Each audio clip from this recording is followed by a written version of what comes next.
Let me take immense pleasure in welcoming the guest of the session, session 4.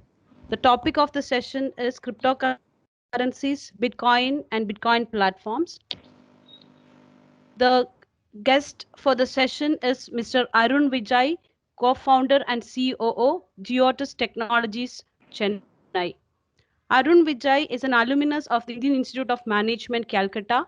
Being a blockchain and cryptocurrency enthusiast, he followed his passion to create a leading cryptocurrency exchange, Geotus. He's created with building many strategic partnerships and developing new markets for both Vodafone and Amplus Solar, respectively, while he was working with them. Welcome, Mr. Arun Vijay. The session is yours. Over to you. Thank you, ma'am. Good morning to one and all present here. So, let me start my presentation. Just give me a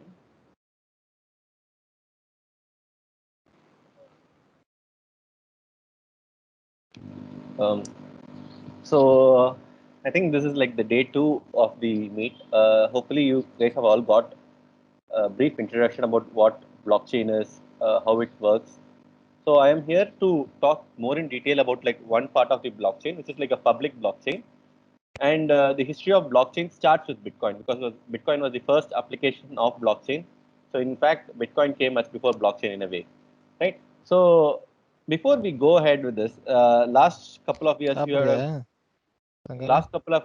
would have heard a lot of news about Bitcoin. Okay, guys, can you all mute the? Please mute your systems because there is like yeah. So we hear a lot of words like blockchain, Bitcoin. So the question people keep asking is, what is the hype all about? Why does Zuckerberg keep talking about Bitcoin or cryptocurrencies? Why does he launch a system called Libra when he has such a successful platform like Facebook, WhatsApp, Instagram running? Why does he need a new platform like Libra? Right? Why is Jack Dorsey, the founder of Twitter, who is like so enthusiastic about Bitcoin and cryptocurrencies? So he's just created a separate team in his network which will work on Bitcoin pro bono without any cost. So, and recently, last month, there is a company called MicroStrategy. This is a listed firm which is worth more than $1 billion. They have purchased like a huge amount of Bitcoins, right? So this is not an individual who is making a purchase, but this is like a listed company in US who has had this board of directors approval to purchase large amount of Bitcoin. They are replacing the cash reserve with Bitcoin. See, at right now, we all know Bitcoin is a huge risk, right? What makes this individual take this risk, right? I will also want to show a short video. This was like, uh, excuse me. So this was published by IMF very recently. Yeah.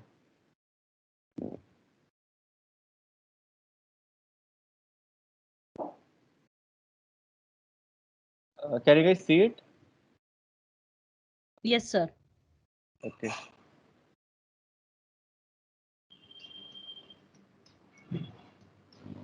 When we buy or sell things, payment is usually processed by a bank or credit card company. Problem number one, companies often take a cut of the transaction. Two, we have to trust these companies to protect their sensitive data from hackers. Three, most international payments take a long time and are expensive. To solve these problems, we use a special currency that is secure and based on the science of cryptography, which is a way of protecting information using mathematics.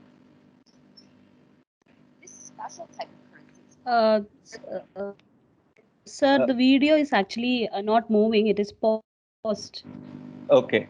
Okay. So this is okay. You can just Google and find IMF tweet about cryptocurrencies. So they have shared like a short video of like 3 minutes, which talks in detail about the cryptocurrencies. Right. So the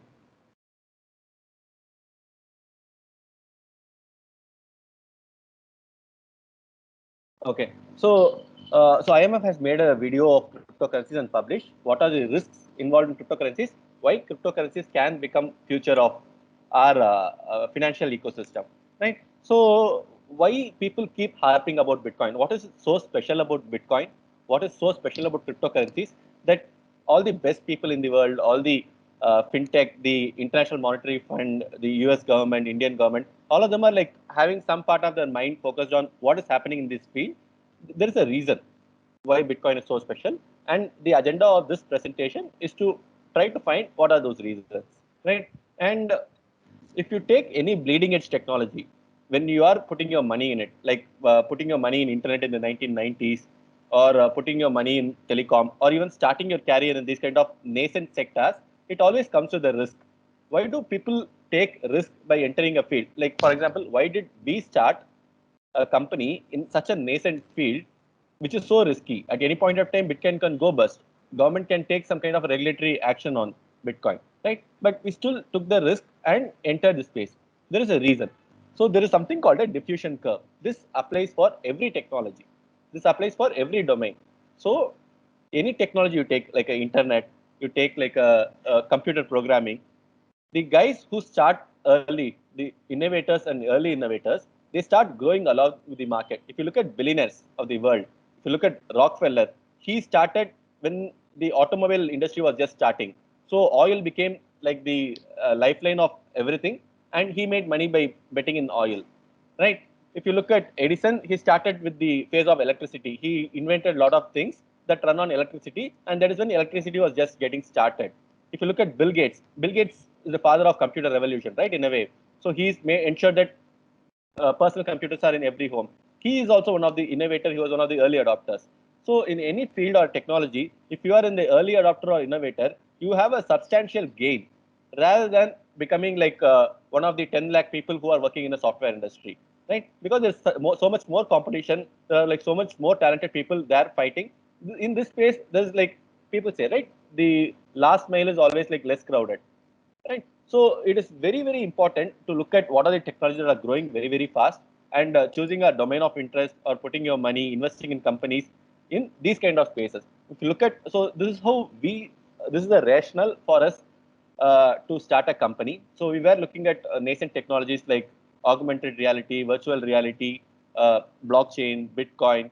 So these are the spaces where biggest companies of the world, if you look at any of those meetups of Apple, Google, you always see that they mention some of these things, right? So these people are putting billions and billions of dollars in these kind of industries. We were sure, like, okay, they have done the research. This technology must be booming.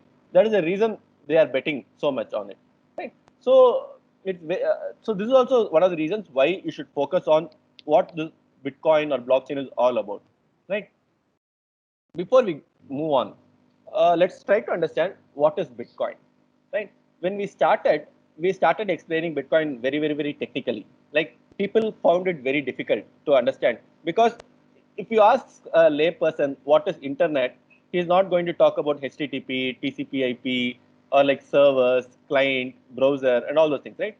People have an understanding of technology based on the use cases, because that is we have to always work backwards. Like, the application comes first, then how it works comes next. So if you look at Bitcoin, what is the purpose of Bitcoin, why it was created, and how it's used? The first and foremost definition of Bitcoin, it's more like a currency. It's like a US dollar, right? A currency technically is supposed to be a unit of account. Unit of account means if you are like buying a laptop, if you are buying a house, you should be able to put the denomination in that particular currency. This house is worth 10 bitcoins. That car is worth a couple of bitcoins, something like that, right? So, and people should be able to accept that as a payment. If you look right now, Bitcoin is very, very early in this progression.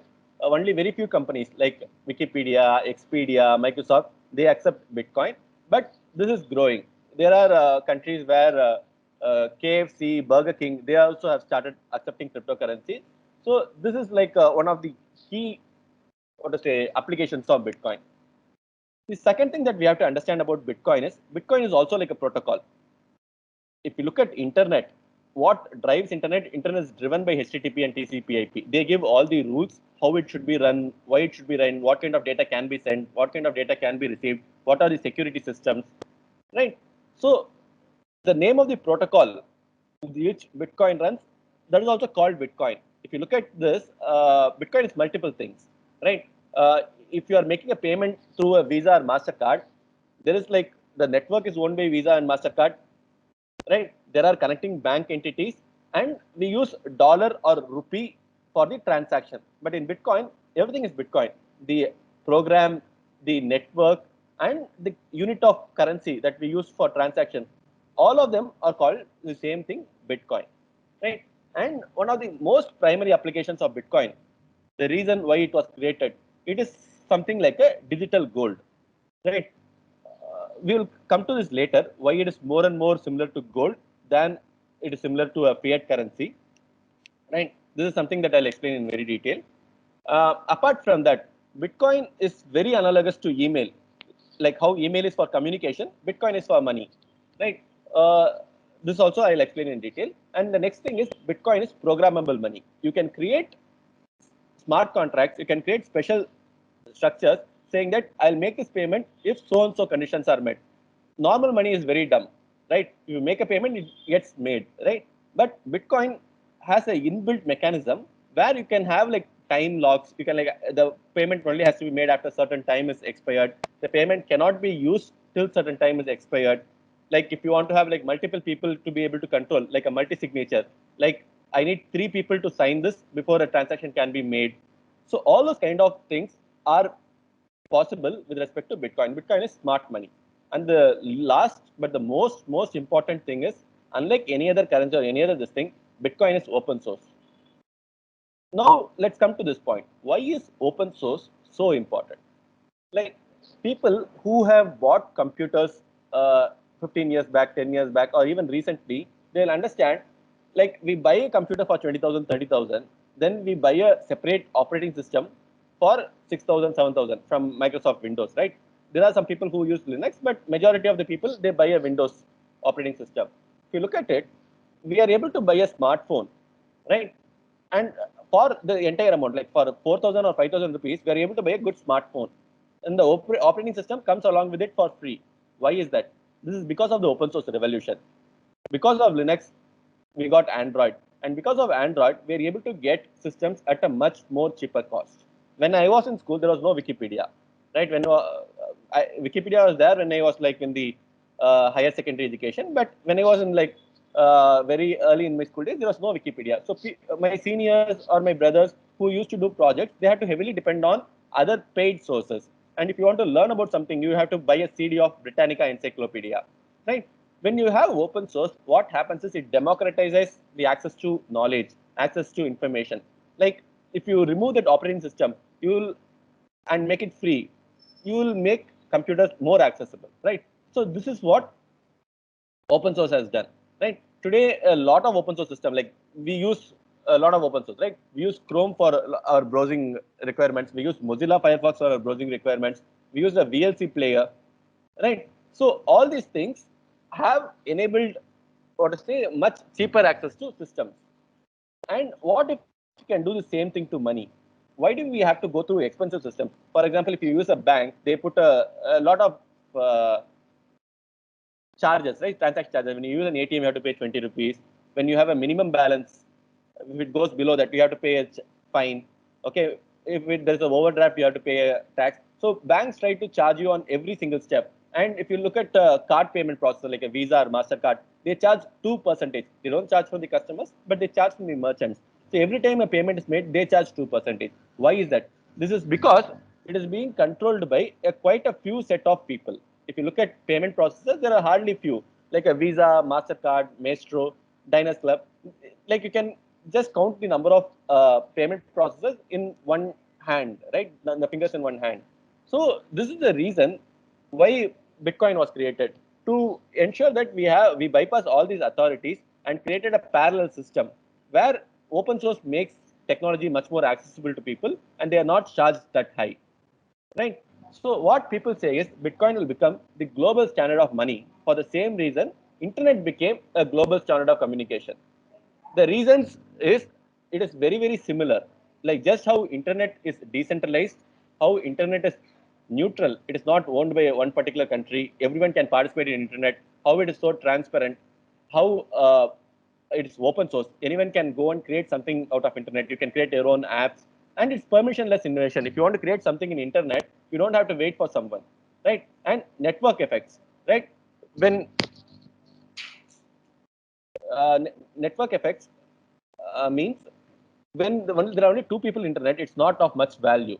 When you have more and more people in internet, uh, it adds more and more value, right? That's how the social network or a Uber or Ola works. If only like handful of people use internet, it is not of much value. But if then there are a lot of people who are using Uber and Ola, you are able to see there are a lot more cars, and you are able to access it in like 2 minutes, 5 minutes, rather than waiting for a long time. So as more and more people participate in Bitcoin network also, it becomes more and more cheaper, and it's much more distributed and becomes easy to use.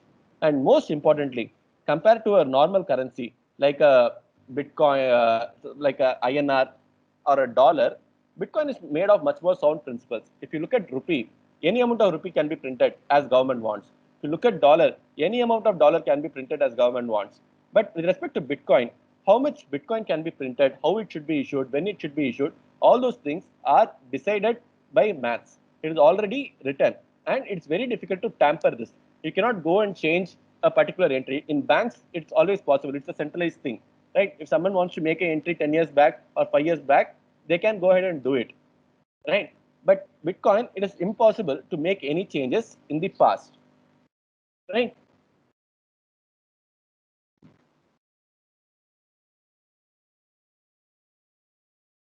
So currently, this is how a typical fiat system works. Fiat, I mean INR, dollar, how a transaction is made. When you make a transaction, when you send money to someone, you have to first reach out to your center bank. Like I am sending money, I will be logging to my HDFC bank. I send money. So that bank contracts a centralized server called a NPCI server. This National Payments Corporation of India, right? And they reach out to the receiving bank, and the receiving bank, they send money to the receiver, right? There are like so many steps involved, and there are, if you see, three middlemen, right? If you look at a payment processor like a Visa or Mastercard, there are much more. You reach out to Visa, Visa reaches out to the issuer bank, the issuer bank reaches out to the receiving bank, and then the receiving bank will send money back to the merchant after taking a 2% cut. There are like so many steps involved. And what we understand is every time there are middlemen involved, there are going to be costs to the transaction. They'll add more and more cost, and they also add latency. And if you look at this is how communication also used to work, right? 30 years back or 50 years back, when you want to send a letter from here to your brother who is studying in US, what happens is you put it in your local post box. The post office collects the letter from the post box, and they send it to the head post office. The head post office will probably send it to somewhere like Bombay. From Bombay, the letter is sent to say Washington, and from Washington to the local post office, and from there it gets delivered to the person. This is how communication used to happen, right? That is why innovation was so slow 50 years, 100 years back. But right now, what has an email done to you, right? We are able to send something directly without using any middleman. It's a peer-to-peer communication. If I'm sending email to my brother in US, it happens in an instant. It happens directly, right? And we bypass all the middlemen. There's no latency. There's no cost involved. Email is free for a reason, right? So what Bitcoin does is it does the same thing. If you have an address of someone, you can send an email to him. Similarly, if you have an address of someone, a Bitcoin address, you can send Bitcoins to them, right? It happens in the matter of 5 to 10 minutes. So the kind of revolutions email has made, I mean, we don't realize, we don't give that much importance to email, but email has actually revolutionized the workplace, right? If people are able to offshore work from US to India, it is because of this kind of technologies. Like people work in US during the daytime, and part of the work they send it back to India, and here people complete that work and they send it back, right? All these kind of communications through internet and all those things. Without this, we would not have so many jobs generated in India, right? So this kind of financial innovation in Bitcoin, people expect to create a similar kind of effect in the overall ecosystem in kind of making an effective platform. Okay, so how does a Bitcoin work? So, okay, so this is how a typical Bitcoin works. For example, if I want to send zero point 0.3 BTC to someone, say Laura, first thing is I'll have to open my wallet, okay, where I have stored my Bitcoins, okay, and I need some Laura's address before I send it to her. Right? Just like how if you want to post a mail, you need their address. Just like how you want to send an email, you need the receiver's address. When you want to send Bitcoin, you have to need the receiver's address. Okay, so then I fill the amount of fees, how much I'm going to pay. Unlike other transaction systems, with respect to Bitcoin, there's no central authority. So you decide how much fee you are going to pay, and based on that, the transaction will have a priority. Right? If you pay a higher fee, it will get approved faster. If you pay a lower fee, if you want to wait, you don't mind, then you can pay a lower fee. Once I select the fee, I can click send. Okay, so then this transaction is broadcasted. Okay, this transaction is broadcasted to the miners. Okay, so what miners do is there is something called a mempool. Like people like Rob, there are like hundreds and thousands of people who are trying to make a transaction. All their requests for transaction, they get collected in a place called mempool, mempool. So this mempool, there are like a lot of unprocessed transaction. There is this person called miner who runs a special software program. He takes, let's say, 1,000 transactions from that, from the unprocessed set. Okay, now he is going to process it, and he first validates each and every transaction. Okay, whether this transaction is valid, whether Rob has 0.3 BTC to begin with, whether the fees and everything is as per the protocol. So he validates each and every transaction and ensures, okay, all these transactions are good to go. I can include them in a block.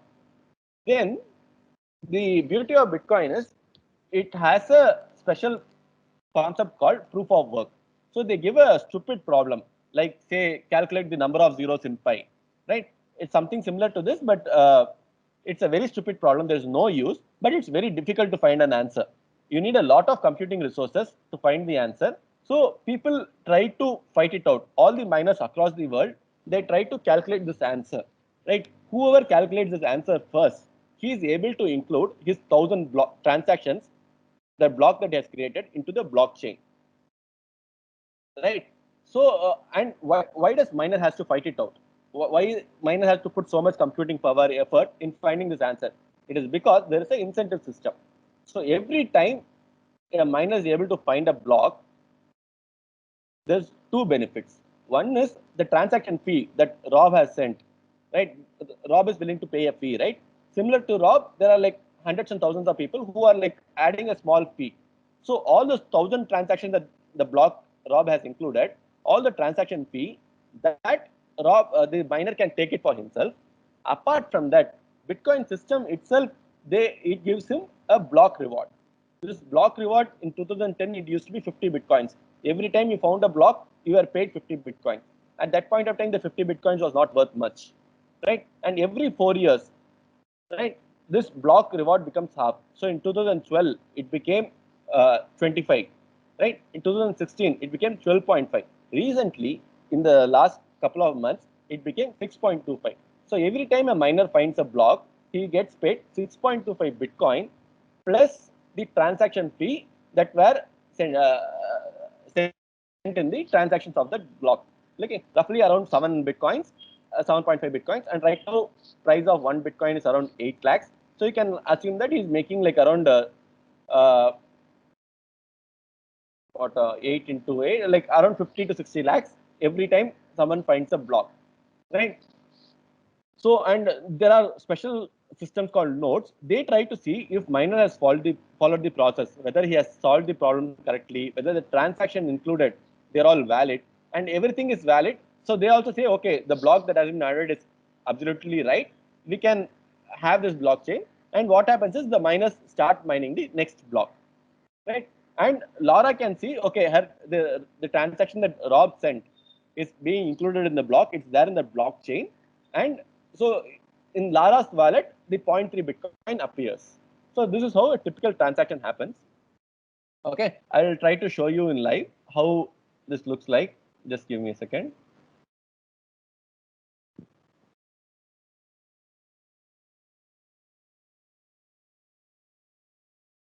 Okay.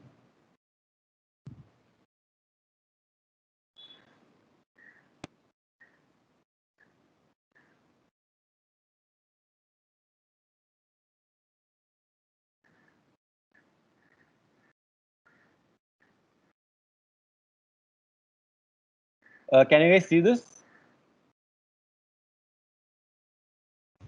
Yes, sir. Okay. So if you look at this, these are the blocks. So far 6,49,452 blocks have been found. Okay, these are the name of the miners who have found the block. Okay, yeah, the reward that I spoke about, this is the reward. Okay, so there is a 6.25 block reward that's paid by Bitcoin. Apart from that, this guy has got 0.34 in transaction fees. This guy has got 0.42 in transaction fees and things like that. And this is the block hash. Okay, so I think you guys all understand hash, right? So now I'll go in detail how a typical block is actually mined. What is the problem that miner solves, right? If you look at this, this is I'm opening a particular block. If you look at this block, this is the transaction where he pays 6.59 to himself. So the miner who mined this, right, this slush pool guy, he's paying 6.59 bitcoins to himself. This is the first transaction, and this transaction is called a Coinbase transaction. After this, you will see there are around 2,500 transactions in this block. Okay, so this is the number of transactions that is included. So each of them is a transaction. This particular guy is paying 4.93 bitcoins to these two addresses. This particular is paying 12 bitcoins to these two addresses, right? And this is the transaction fee that they are paying. This is the transaction fee that they are paying. Okay, so everyone is including a different transaction fee. Okay, and this is what they are paying. And I'll also show you how a mempool looks like.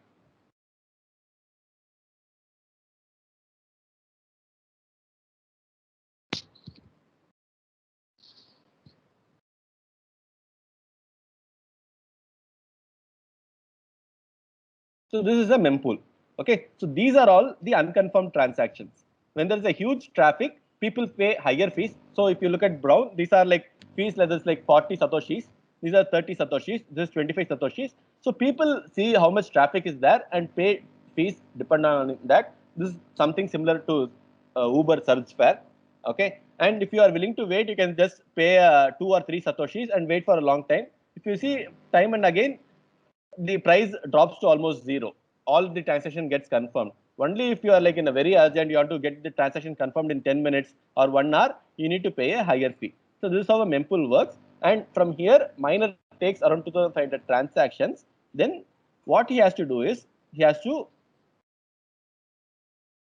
see. So every block has certain parts, right? First part he has to take what is the every block will have a hash. So for this block, this is the hash. Okay, you know how a hash is found, right? Hash is this SHA 256. You take a lot of text, you do this algorithm of SHA 256. At the end, you will have a 256-bit answer. This answer is kind of a representation of the whole document. If you even make a small change like a dot or a hyphen, or you delete some one character, this entire hash will change, right? So you take the previous hash, you take the 2,500 transactions, and you try to find the overall what is the hash, right? So this is the previous block's hash. I take this, I find the hash of this 2,500 transactions, right? And I need to get a hash that starts with so many zeros. The stupid problem I spoke about, this is the stupid problem. What they have done, they have said, okay, no matter whatever hash you find, this hash, if it has to be right, it has to start with say 18 zeros. Okay, how this 18 comes, I'll explain later. But this is the whole idea. Now, if you find a hash, you will get something like this. Let's say something like this. Okay, so you're not getting so many zeros. What you will try to do is there's extra value called nonce. Okay, this is the nonce. Okay, this is a hexadecimal value of this. Okay, you try to see, okay, if I put 1, what is the hash I'm getting? If I put 2 in the nonce field, what is the hash I getting? For 3, 4, 5, 5 million, 10 trillion, 100 quadrillion, for certain value of a nonce, you will try to find, you will get a hash that looks like this. So whenever you get a hash that has like 18 zeros or more, that means you have solved the problem. You can publish it. So the beauty of this is every time this 2,500 transactions change, and every time the previous block's hash changes, so every time this problem has to be solved once again. You have to find a new nonce that solves this kind of a property, right? Why they do this, why they create this difficulty is because if you look at this, there will be something called a hash rate. This is the difficulty. Okay, so the reason why they want to do this is they don't want to create too many transactions, too many blocks. So Satoshi Nakamoto, the guy who created this whole concept, he decided, okay, let's have one block per 10 minutes on average. So how do I do that? Suddenly, if like too many computers are participating, there is like too much computing power. Someone is using a cloud like Amazon, right? What will happen? People will find blocks very, very quickly. In that time, what I will do is I will increase the difficulty. Instead of 18 zeros, I'll ask them to find 25 zeros. In the last 400 blocks, what is the average time a block was found? If you look at last 1 hour, you see 1, 2, 3, 4, 5. We have got like 5 blocks in last 1 hour, which means the average time is around 12 minutes. If you take like last 2 hours, you see 1, 2, 3, 4, 4 plus 7, you have got 9 blocks. That means 9 by 120, you have approximately around 13 minutes per block. That means it's higher, right? So what you do is you remove a zero. Okay, instead of 18 zeros, find a block hash with 17 zeros. If you look at this in the starting in 2010 or 11, it would have been just like find a block that starts with 1 0. The probability is very easy. You are going to have one of those 6 characters, right? 26 alphabets and then 10 digits. So finding this thing will be 1 out of 36. Every 36th block will have 1 0. If you want to make 2 zeros, the probability becomes 1 by 36 into 1 by 36. As you increase the number of zeros, the more and more difficulty it becomes, right? So this is called a difficulty adjustment, right? So people are saying there are like too many blocks, there are too many computing power. So next time, so they will be increasing the difficulty by 8%. That means they will add one more zero after the next difficulty is created. So every 400 blocks. So this is like the number of blocks, right? So right now it's in the 444. When we reach 649, 800, you will find a new difficulty. That time the protocol will say how many zeros need to be there in the block hash. Okay, this is the number of computers that are trying to compute. So how they measure the how much computing power is there in the mining network is through something called the hash rate. Okay, eta hash means I think eta is 10 followed by 24 or 27, right? So many computations are made every second. That is what it means, right? There are like because every 10 minutes someone is able to win a block that pays them 50 to 60 lakhs. People are willing to spend up to 40 lakhs for every 10 minutes, right? So what is the computing infrastructure that you can build by having to spend 40 lakhs every 10 minutes, or like you multiply it over a year, right? So that is the kind of infrastructure Bitcoin network has. So if you look at this, this is all like a closed system. There is no one controlling the network just through this kind of magic, like a hash rate, difficulty, this kind of a block difficulty, proof of work, by having a reward system. We are able to ensure anyone can participate in this network and support the Bitcoin network, and the network keeps on going. Just like how Wikipedia is there, just like no one is controlling Wikipedia, but people are just on their own. They are posting something, people are reading something, and people are getting benefits, right? So the mark of a best system is for it to sustain itself, right? Now, if we look at why it is similar to gold, right? So if you look at the history of money, what is money?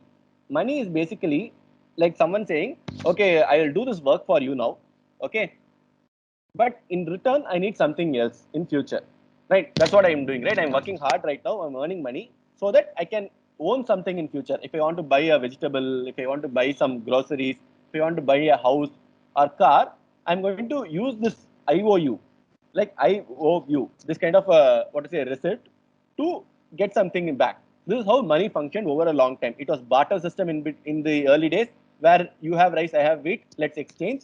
Then people found that we don't have the same kind of wants. You want something else, I want something else. So how do we exchange? I am having rice, but I don't need wheat. I need something else. So they created a common system of money, which I can use to make for all these payments. And in the starting, it was like a lot of different things. People used shell, some people used glass beads, some people used salt. That's why we call it salary. In Rome, the salary was paid in terms of salt, because salt was very, very, very valuable. But people in coastal areas, they realized salt can be manufactured easily. So they started producing a lot of salt. So salt lost value. right? So over the period, a lot of different things came, and people wanted to find a scarce resource, right? Money has to be scarce. If money anyone can produce anytime, if you make like a stone as a money, everyone will be having like so much stones. You don't have a value, right? You don't have to work hard for money. So they realized, okay, something like gold or silver, these are like very good standards of money because you cannot create gold easily, and gold doesn't get destroyed, right? So these are the qualities that you see on the left side. These are the qualities of sound money. Durability. Gold is durable. If you bury gold and open the chest after hundreds of years, 500 years, 1000 years, you'll see gold is still same because gold is a noble metal. It doesn't react. If you keep iron, it would have rusted, but gold remains gold. So that is why durability they give like the highest mark for gold. It's portable, right? You can divide gold into small parts and take it and carry along with you. But again, gold is bulky. If you want to carry $1 million, if you want to carry $10 million, it becomes very difficult when it comes to gold. This part, fungible, is something that we don't hear often, but it's a very important thing of money. If you look at the brinjal, every brinjal is different, right? Every brinjal will have a different value. Every onion will have a different value. But the quality of money should always be same. A 1 rupee coin should be equal to a 1 rupee coin. It should not be like this is more beautiful coin, this is less beautiful coin. That is the quality of money. If you look at gold, a 1 gram of gold is always equal to another 1 gram of gold. This is not same with diamonds.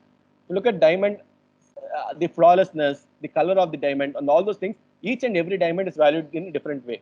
But if you look at gold, 1 gram of gold is always 1 gram of gold. 1 gram of silver is always 1 gram of silver. So it is called fungibility. And same way, fiat is also a little bit fungible. Right, I'll come to the fiat part later. Next is verifiable. I should be able to verify the quality of gold. Okay, so this is what every goldsmith or a pawnbroker or a bank does that, right? They check whether the quality of gold is 24 karat or 22 karat. Next is divisibility. As I said, it should be able to be divided into small items like 1 gram, 0.5 gram. Gold has this property of being extremely malleable, right? You can make very small structures. That is why we use it for jewelry, right? You can make minute patterns. Why is divisibility important? It's because that is why we have like you have a 2000 rupee note, but you also need 1 rupee, 2 rupee, 5 rupee, 10 rupee, right? So money needs to be divided into small parts so that it can be easily used for different purposes. You cannot use a 2000 rupee note for everything. You cannot use a 2 gram gold coin for everything. You need a 0.1 gram. You need a 0.05 gram for everything. So gold is not, it's divisible, but it's not so as divisible as other currencies. And the most important part, it has to be scarce. I explained it already. And established history. See, why do we use gold instead of platinum, instead of iron, instead of silver, instead of copper? There's an established history, right? We always assume gold has value. But what gives it value? It's a stupid yellow metal. Over a period of time, kings have valued it, governments have valued it. So that is the reason gold has value. So a lot of things that we value comes from a history. In terms of precedence, gold is the longest surviving currency. So that is why gold is being given the highest mark here. Next is censorship resistant. If you look at the world, nations go into turmoil often. If you look at Venezuela now, if you look at Zimbabwe now, I'll come to later. But in 1935, even U.S. government they banned possession of gold, right? So if you want to protect your wealth, say from dictators, like if Saddam Hussein, like suddenly your country is captured by Saddam Hussein, he wants to take your wealth, he should not be able to do that, right? And you should be, if you are wealthy, you should remain wealthy, no matter what happens. So how do you protect your wealth? So these are, this is called censorship resistance. So these are the qualities of gold that we spoke about. Next, we will talk about fiat before coming to Bitcoin. What is fiat? Okay, till 1700s, 1800s, the monetary system was based on gold, right? You had physical gold coins, physical silver coins, which was used for transactions. Then people realized it's very cumbersome, right? I don't want to do this. It's very difficult because government only had limited supply of gold. So they started saying, I'll keep gold in the locker and I'll issue paper currencies. Okay, so that was called gold-backed currency till 1970. Every currency in the world. So if you have asked your elders how much, why is government not printing a lot of money? Why is government only printing so much money? They are told government can only print so much amount of money that Reserve Bank of India has gold in its locker. Okay, that used to be true before 1970. It's no longer true. People still believe that, but it's actually not true. Government, how much ever money they want, they can print it right now. So this particular kind of currency is called fiat currency. That is not backed by anything. Till 1970, $1 of US dollar was worth 8 ounces of gold, like certain amount of gold. There was this thing. So whenever you give money to the government and ask for gold, they were supposed to give it. So in 1971, Nixon said it is no longer possible. We are not going to give gold in return. Money is money. That's it. You can keep $1 and I'll give it back in $1. You can purchase things, you can pay taxes, but I'm not going to give gold in return. So this is the definition of fiat currency. Fiat currency, the history is last 50 years, where government said, I'll just print money and you have to use it.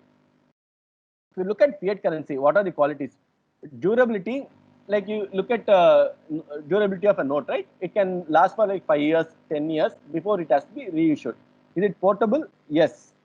But of course, $10 million, it's very difficult to carry in cash. But in terms of digital, you can do that. Is it fungible? Yes. A 10 rupee note is almost always equal to another 10 rupee note. Right. And then verifiability. You should be able to detect counterfeit notes. Okay. If something is the fake note, all those mafias who are printing duplicate currencies, you should be able to verify it. It's not very easy with fiat because we get often fooled because the technology is improving so and so. People are able to almost create something that is of like same value. So this is becoming difficult. Is it divisible? To an extent, yes. Right? You can print 1 rupee note, 2 rupee note, 5 rupee note. So it is like better than gold, but it's not great. You cannot have a 10 paisa, 50 paisa or a 2000 rupee note. Suddenly you cannot convert. You need to go through a mechanism to convert a 2000 rupee note into a 10 rupee coin. Is it scarce? Fiat currency is one of the least scarce kind of money because governments over the years, they are printing money like anything. See, I'll again talk about the scarcity in the next slides. Established history, as I said, fiat currencies have been there for only 40, 50 years. We assume money that we know currently has been existing for a long time, but actually no. The money that we know right now, it's been there only for 50 years. Right? Before that, we had a gold-backed currency, and before that, we had like gold as a currency. Right? Paper currencies are like much recent invention, and fiat currency very, very recent. And is it censorship resistant? No. As we know, in demonetization, government suddenly said 500 rupee note and 1000 rupee note are not valuable. So as a quality of fiat currency, we are not censorship resistant. Governments have control on the wealth and they can decide as and when they please. Right? So now let's talk about the scarcity. Right?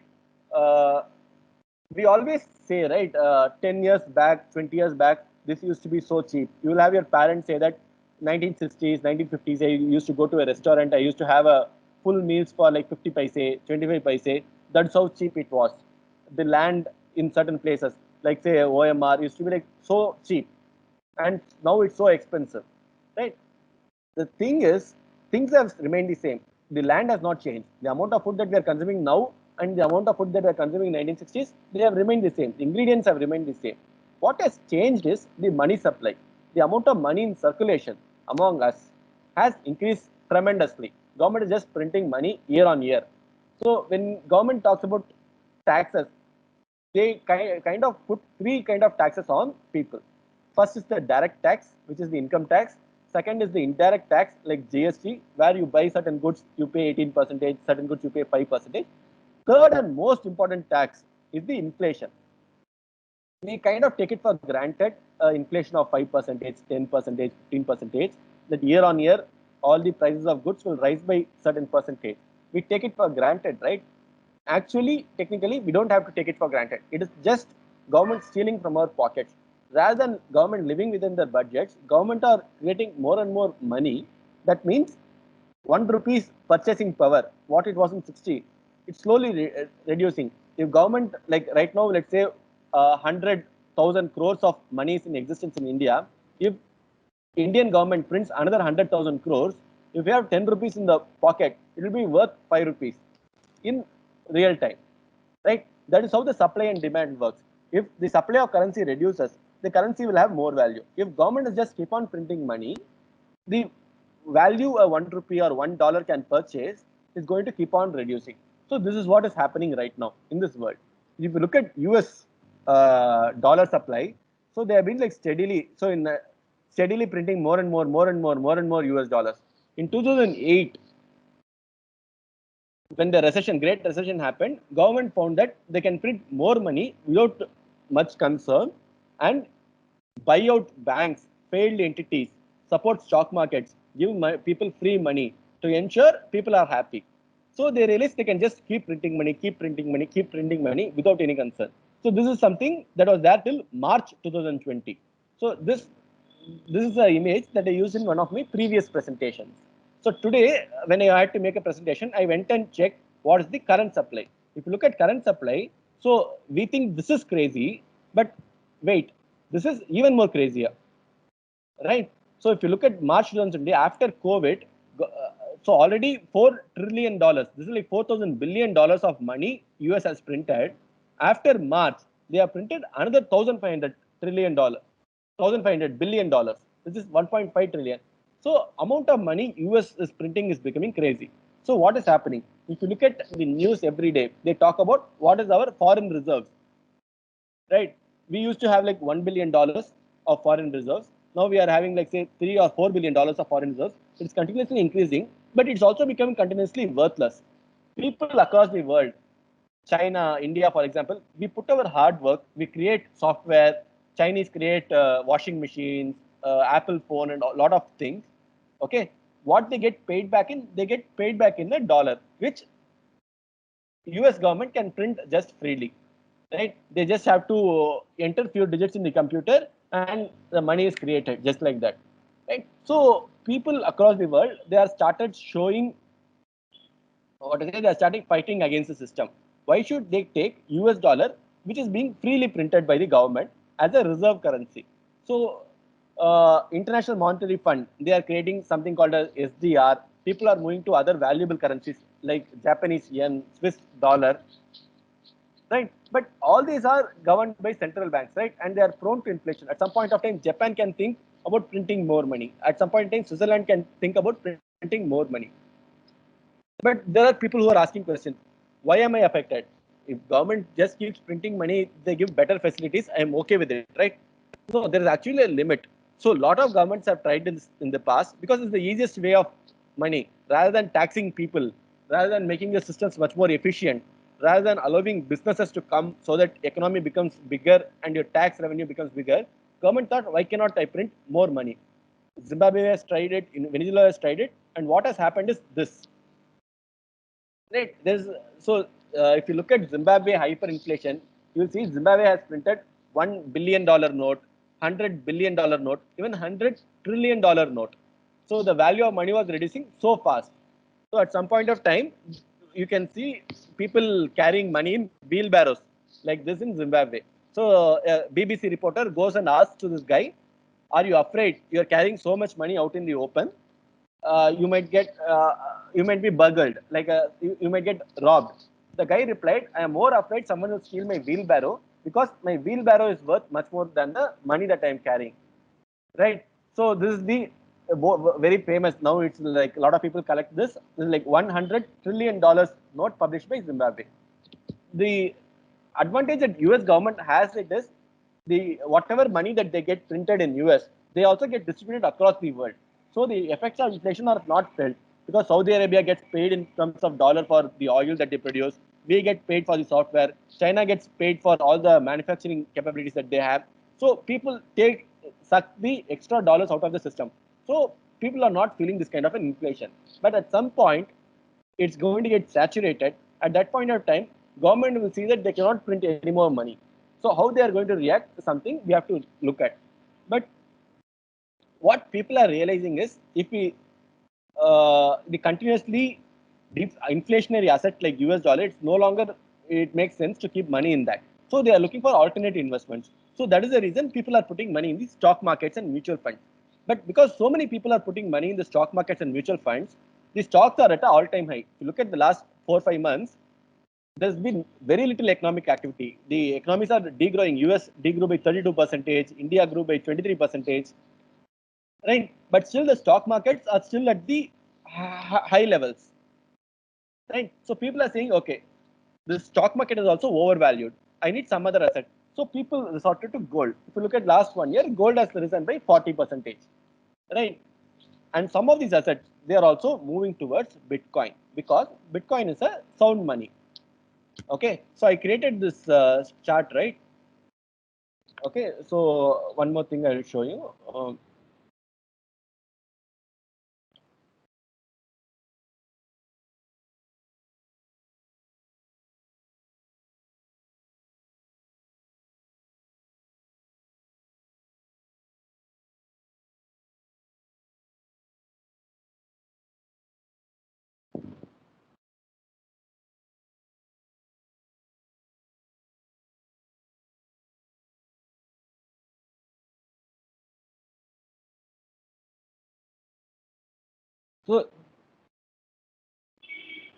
So, I spoke, right?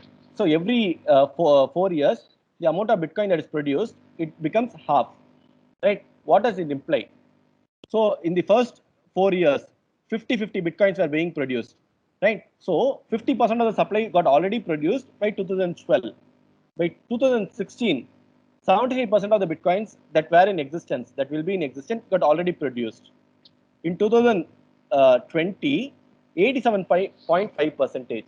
Okay, because the block reward keeps reducing. So every 210,000 blocks, the block reward keeps becoming half and half and half.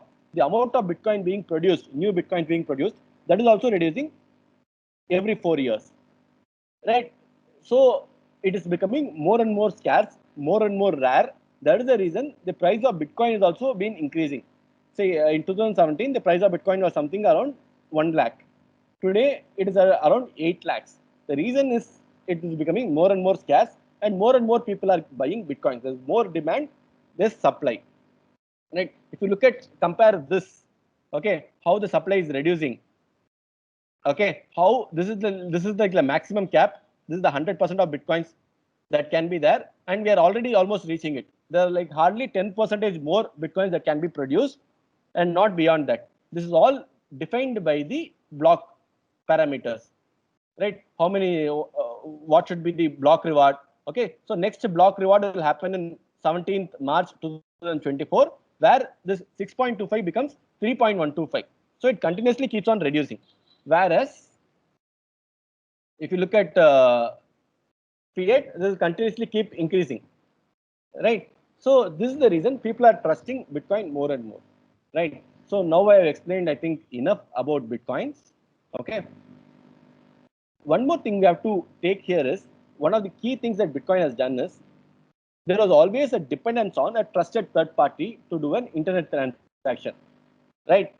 Trusted third party is something like an Amazon, something like a Google, something like a Redbus or a Make My Trip. They'd always stand in between to help you make a transaction, right? If you want to purchase something, you cannot buy directly from a seller, right? You need a middleman. It can be a local retailer, a grocery shop, or it can be an internet entity, right? What internet spoke about in the starting is disintermediation, removing the middleman so that it becomes cheaper. But like there are like hundreds of, if you want to book a bus ticket, you have to talk to hundreds of travel agents, hundreds of bus platforms before you can book a ticket, right? Now once Redbus came, all these travel agents lost business. Okay, but in their place, Redbus is taking a huge cut. They'll take 10 or 20%. If you look at Uber, okay, they have reduced the number of call taxis, right? You don't have to call them, you don't have to negotiate with them, right? Uber fixes the fare, but what Uber does is, it just does a simple logic of the nearest rider with the nearest driver. It does a match. That is all Uber does, and for that it takes a 30% cut. If you look at Google or Facebook, all our data flows through them. I mean, when I'm posting something, I'm not posting it to Facebook. I'm posting it for my friends to see. But Facebook, being the middleman by providing the platform, it keeps the control of all the data that we produce. But what Bitcoin kind of showed us the way is, you don't need middlemen. You can create self-sustaining systems where users can directly transact without any middlemen. Okay, even if there are middlemen, like we have miners here or nodes here, they don't have much control. Anyone can be a miner. right? We are removing a large supermarket and making thousands of small petty shops, right? That is what Bitcoin system created for currency. So people realize, okay, if this can be done for money, why cannot we do it for other things? Why cannot we do it for software platform? So that is how Ethereum came. What Ethereum did is, Ethereum kind of created a decentralized Play Store. Like you have a Google Play Store, you have an Apple Play Store, right? You can create write app and put it on that, and it will keep running forever, right? Based on predefined principles. So if you look at Uber algorithm, if you take the Uber algorithm and put it on an Ethereum, what will happen is I can book directly by talking to my driver. And the smart contract, that logic, it will ensure that my payment is locked and it's paid to the driver at the end of the trip. But this is like a very early stage, whatever I'm talking about. It will take few years for maturity. We need a review system. It has to become much more real time. So we are in the 1995 of internet, right? You think things like Amazon are possible, but you cannot still imagine a Swiggy or a Uber to become possible in 1995, right? Who would think that when you had like 56 kbps modems, you'll be able to watch a 4K television? How cable TV will be replaced by internet television? All those things were impossible to imagine in 1995, but they are very much possible in 2020, right? So similarly, we are in a very early stage of cryptocurrencies. So we don't know what is possible, what is probable, but we know there's like a huge scope. So this is the reason why in 1990s there was like a rush to invest in internet startups. There was something called a dot-com boom and there was a dot-com bust. Okay, similar thing is happening with cryptocurrencies also, because there is so much potential. People see that, okay, this can be the future, and if this is future, I want to have a part of it. It's just a risk they want to take. See, people talk about in 2001 how a lot of internet companies crashed. But what I see is the kind of internet companies that survived in 2001 crash, like Microsoft, like Amazon, like Google, they have went on to become billions and billions bigger, right? If you look at in 2000, what are the largest 10 companies in US? You'll see all energy companies, British Petroleum, Exxon Mobil, Chevron, and all those things, right? But today, all the top companies are internet companies. That is the amount of wealth internet has generated. Like you have like the FANG companies, Facebook, Amazon, Alphabet, Microsoft, Netflix, right? So they are dominating this. So if cryptocurrencies become the de facto technology, they'll be dominating it. So there is something called a vertical innovation and horizontal innovation. Vertical innovation happens when you take a small, if you look at take a car, you try to find a suspension, this thing. You try to find an alloy wheel. Okay, it only affects that particular domain. But if you take horizontal innovations like electricity, in 1800s and 1900s, electricity revolutionized the world. Every single thing that was manual became electric, right? You suddenly started having fans, you started having light, you have a electric cooker, everything became electric, right? These kind of innovations across, so it will affect things across sectors. And this is what internet did. The last 20 years, everything has been touched by internet. If you are traveling, it is touched by internet. If you are making a purchase, it's touched by internet. If you are spending time online, if you are doing communication, internet has affected every single phase of our life, right? Similarly, cryptocurrencies have potential to affect every single thing of our life. So this is why it's called an horizontal innovation and not a vertical innovation. And it's very difficult to predict what kind of use cases something horizontal innovation will produce. Because 100 years back, you will not think about an electric razor, right? Or like a heating pad, right? So cryptocurrencies, the potential is slowly going to get discovered. Already, we are discovering every single day. Ethereum is a hugely successful application. Bitcoin is a hugely successful application. Like whatever it used to take like 2 days or 1 day to transfer money from India to US, we can do it right now in matter of 10 minutes, right? And there are other technologies that are coming. So one of the biggest problems that we are facing in internet is privacy, right? Uh, Being shown ads that we don't want, and we don't even make money out of it. How does Facebook make money? Ads. How does Google make money? Ads. What do we make of it? Nothing. So there is a new browser called Brave browser. What it does is you can opt in. So this is like a open source version of Chrome that they have configured, and you can opt in for watching ads. And if you watch ads, you get paid, right? So they are removing the middleman like Facebook or Google, and you are directly talking to the vendor. The guy who wants to show an ad to you is going to pay you directly.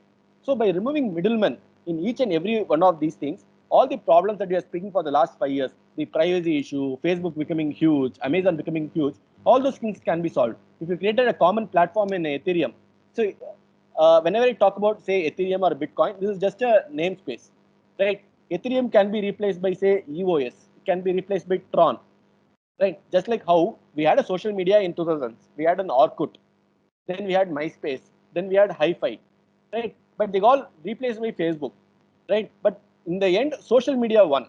So what I am seeing is cryptocurrencies as a whole, they are going to win. Which are the individual coins which will win is just depend on technology adoption, how fast they are changing, how fast they are improving, which is a better technology. So those things will come. But as of now, Ethereum is the leader, right? So, and what cryptocurrencies have done is it is giving power back to the users. It is giving a solution for the centralization and privacy debate. Like few years back, I used to think Amazon is getting larger and larger and larger and larger every day. Okay, recently they have acquired the medicine, this thing also. They have started delivering groceries. Where will they stop? Right? It looks like they will never stop. They are also taken over the internet by having an Amazon web service. Like even our website runs on AWS. They're becoming larger and larger and larger. Right? Where does it end? If you look at cryptocurrencies, we saw that this is the solution. Right?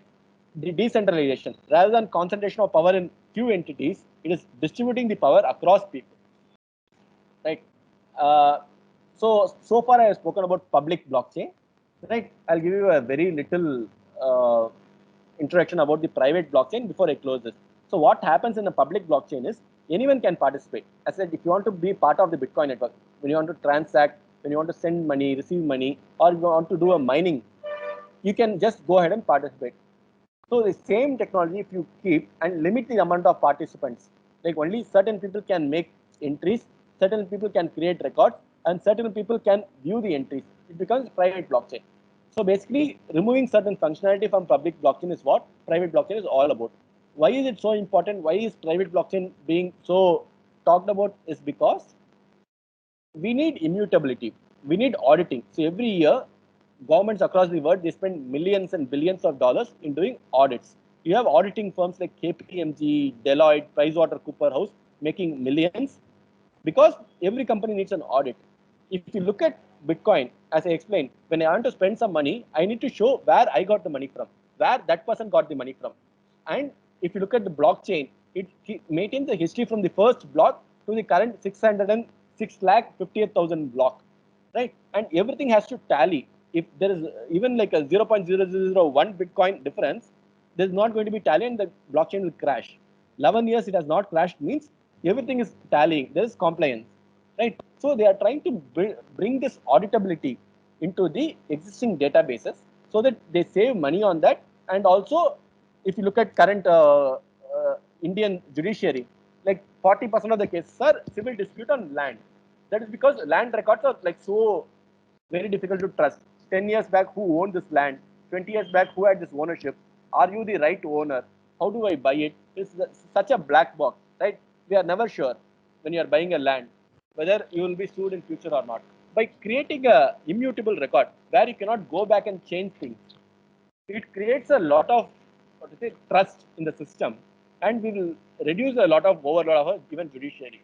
So people are looking these kind of applications and wherever there is forgery possible, like for example, education institute when they are issuing certificate, there is a forgery possible, right? I'll create and issue a certificate from Harvard. I don't want to do that. There should be a system where we are able to verify. And the system where we are able to verify, it should be immutable. It should not be able to be changed. Right. So those kind of things are being made possible in blockchain, and people are trying to take these use cases and implement in private networks. So this is what private blockchain is all about. And if you have any questions, you can always reach out to me through these kind of these things. Okay, how much time we have? We have got another 20 minutes. Like, you have any questions? Please feel free to ask in the chat. I'll be answering.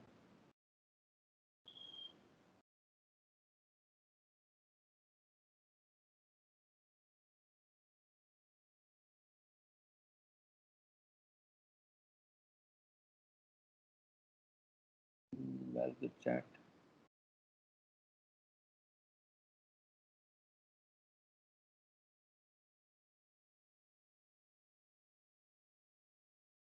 Anyone has any questions?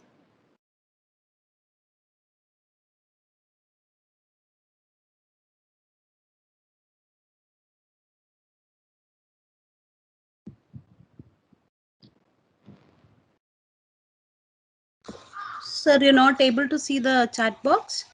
I can see the chat box. I am only seeing good morning. Good Yeah, morning all. yeah, few questions are there now. Okay.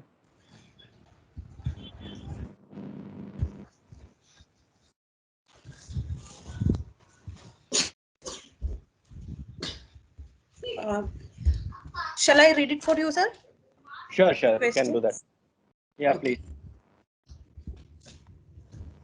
The first question is from Mr. Rahul Ramakan. It's Okay. asking, to generate hash, we have to use Merkle tree. Is Yes. there any other alternative for that? That is the question. See, every single cryptocurrency, they are trying to make changes. Like Bitcoin is not about the Merkle trees. Bitcoin is not about the proof of work. For example, proof of work, the mining I spoke about, takes a lot of energy, right? People are spending like a lot of money in putting computing systems because there's like it's very profitable, right? So now Ethereum is saying this so inefficient, and they are trying to come up with something called a proof of stake. So every time you make these kind of changes, these are like you had car from 1920s to 2020, right? The technology is there, but you are keep on changing the engine efficiency, right? So there can be methods where you don't have to use Merkle tree to have a blockchain, but right now what Bitcoin does, the protocol, it supports only Merkle tree. You have to generate a Merkle root and find a hash of that, and that is how you are able to compute these things. It is not mandatory to have a Merkle root for Bitcoin to exist, but in the current definition, in the current system, that is how Bitcoin works. There is one more question from Jay Sharma K.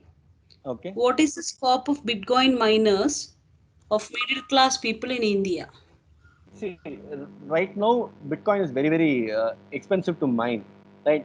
One of the key input parameters is the what to say electricity cost. If you are living in an area where the electricity cost is cheap, like say 2 rupees per unit, 3 rupees per unit, or even you have free electricity, it makes a lot of sense. So people in Himachal Pradesh and places like that where the electricity is cheap, basically you get cheap electricity wherever there is hydropower stations, right? So there you can mine Bitcoin. But if you don't have that as a this thing, if you are paying power at a very high rate, it's very difficult to mine Bitcoins. Also, if you do it in scale, if you're doing like a large farm, it's like economically profitable, and you also need to have access to the latest machines. So what has happened is in the starting, people used a normal computer to mine in 2010. So slowly, people started using graphic cards. So that is the reason, like for like 3-4 years, gamers found very hard to buy graphic cards, right? So then people knew something called an ASIC. ASIC is something called application specific integrated circuit. The Intel circuit that we use, Pentium and all those things, that is like a general purpose. You are using it for all applications, right? What they thought is if we can create a chip that is dedicated just for Bitcoin mining. So this is application specific. The application is mining Bitcoins. So they are creating that kind of specific mining uh, chips, and using that people are mining. So a lot of mining is happening in China. Some mining is also happening in India. In US, people are setting up large mining farms. So if you have that kind of a technology, if you're able to access to that kind of machines, so people are importing from China and doing the mining. Okay. So if you have access to that kind of powerful machines or cheap electricity, you can go ahead and mine. It's not just you have to mine Bitcoin. You can also mine other currencies, and every other currency there is like a different this thing. There are like you can Google what cryptocurrency should I mine, what are the competitive rates, what are the amount of investment I have to make, how much I'll get paid. So different cryptocurrencies will have different requirements. So you can go and Google. As of now, if you don't have these two advantages, I don't recommend mining as a middle class person in India. Ma'am, any question? Any other question? What is the major role of DAPP? Okay, tap. Question from Devi. Okay. So DApp is nothing. We all know apps, right? We use apps on an everyday basis. Okay, the apps are centralized. Like Google controls all these apps. So whatever money they make, they have to pay 10%. There's like a huge fight going on between Epic Games and Apple. You can search because Apple is asking for a 30% cut for whatever being payment is being made because they control the app store. So in these kind of cases, they also try to control what goes in, what goes out, and all those things. In Ethereum, there is no control. If you want to create an app and launch it in Ethereum, you don't have to wait for any permission. So that is why it's called a DApp. DApp means decentralized app. As simple as that. It is very similar to all kinds of apps that we have, but it's just that it's a decentralized app. No one can go make any changes. You can just put money, or you can make transactions out of it, right? You take the same kind of application that are there in Play Store, you can put it there, right? The beauty of DApp is, as I said, if I create an Uber application and put it on DApp, even I cannot go ahead and control that DApp, right? It will exist forever, and anyone who wants to use it, they can go ahead and use it. It is just like how open source technology is, right? Linus Torvalds created Linux, but gave it for people. So people take Linux and make changes, and they create Android and all those things, right? So these kind of things are also becoming possible in app world through dApps. So that is the definition of dApp. Sir, this which screen actually you're on? The screen is not moving. Are you in the same screen where your mail ID is given? Yes. Name and mail ID? Okay. Yes. Okay.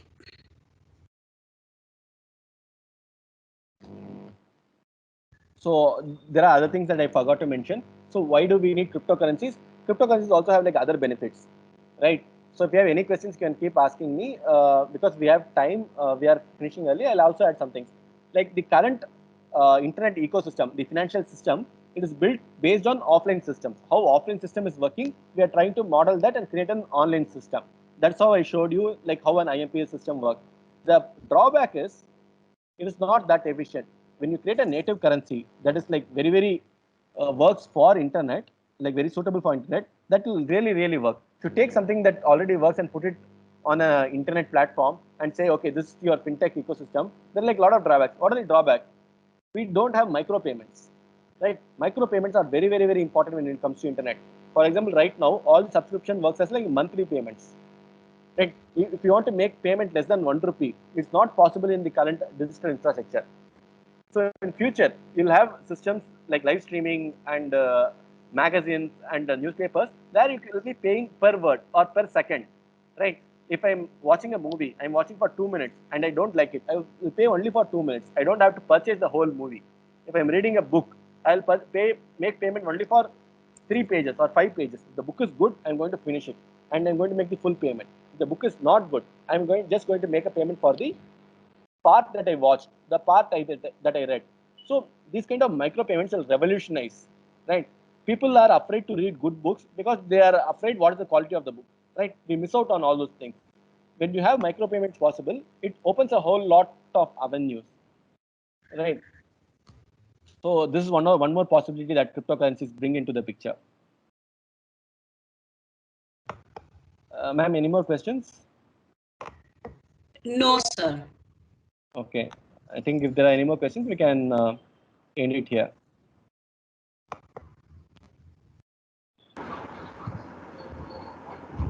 There is one more question. Okay. Do you have any idea about Medrec? Medrec, no, I've not heard. So, like, what happens is like when people invest in cryptocurrencies, they look at like very niche projects and they try to research. So, this is very similar to venture capital ecosystem. If you look at startups, like a lot of people might be thinking about starting startups, 90% of the startups will fail. Only 10% will become profitable, and one or two will become super duper success, like a Facebook, Google. Like people will make millions. That's how venture capital ecosystem also works. That's how they make investment. If a company like Sequoia or Matrix invests in 100 companies, only 10 of them is going to succeed. Okay, so you should understand that when you are investing in cryptocurrencies, if you're making as a research project, if you're studying it, it doesn't matter. Okay, it's good to do all those kinds of things. But if you are looking to invest in projects, you have to do a lot of study, whether they have an actual use case, whether they have actual working product, because ideas are very easy to combine. You can say that, see, whatever I spoke about, like a replacement for Uber, right? I can also talk about replacement for Swiggy, replacement for Amazon. But how to implement it, how many users come on board, those are the questions that people need to answer about every project. So if you are looking to invest but you don't have any experience, I will say start with Bitcoin, Ethereum, the major top 5 currencies before venturing into the this thing. Even in stock market, the advice is same, right? If you're going into stock market, start with the blue chip companies, the large caps. Small caps are people, small caps investment is for people who understand it much more deeply. What is the cash flow? What are the fundamental analysis? What is the business? Who is the competitor? What is the moat? So all those kinds of things you need to know. So I'm not having much idea about Medtrek. So if you want to make an investment, you have to do your own research, but be very, very careful if you are investing in companies that are not there in the top 20, because they are like high risk. That is the reason that they are not in top 20. So do your own research.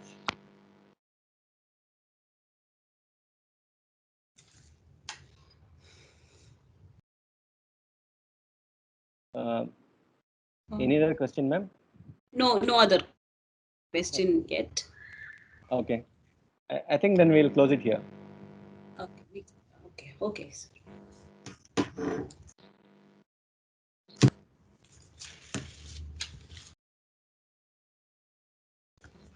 Okay, then shall we wind up the session, sir? Yeah, sure. You're done with the session. Okay. On behalf of KCG College of Technology and Department of CSC, I would like to extend our sincere thanks to Mr. Arun Vijay for giving an excellent coverage to cryptocurrencies, Bitcoin and Bitcoin platform. Thank you so much and looking forward to attend many of your future sessions. Thank you, Mr. Arun, once again. Thank you, sir. Thank you, ma'am.